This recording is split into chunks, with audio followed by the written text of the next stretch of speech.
বিশ্বনবী সাল্লাল্লাহু আলাইহি ওয়াসাল্লাম মদিনাতে প্রথম যখন জুমার নামাজ পড়াতেন তখন আগে জুমার 2 রাকাত পরে 2টা খুতবা দিতেন, ঈদের নামাজের মতো।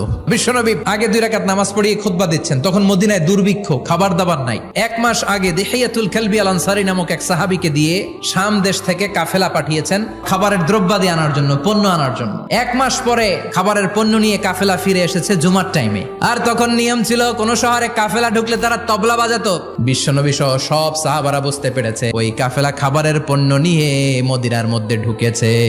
এখন মসজিদে কানাঘুষা, 12 জন সাহাবা বসে আছেন, সব সাহাবারা পণ্য কেনার জন্য চলে গেল। সাহাবারা ভাবলো নামাজ আসল, নামাজ তো পড়েই ফেলছি, এখন খুতবা সমস্যা নাই, কিন্তু আল্লাহ এটা সহ্য করলেন না। এজন্য সাহাবাদেরকে ধমক দিয়ে আমাদের চোখে আঙ্গুল দিয়ে আল্লাহ আয়াত নাজিল করলেন, ও নবী আপনি বলে দেন আমার কাছে এত বিশাল ধনভাণ্ডার আছে, সবার যত চাহিদা যত কামনা আছে সব যদি দিয়ে দেয় আমার ধনভাণ্ডারের 1 ইঞ্চিও কমবে না।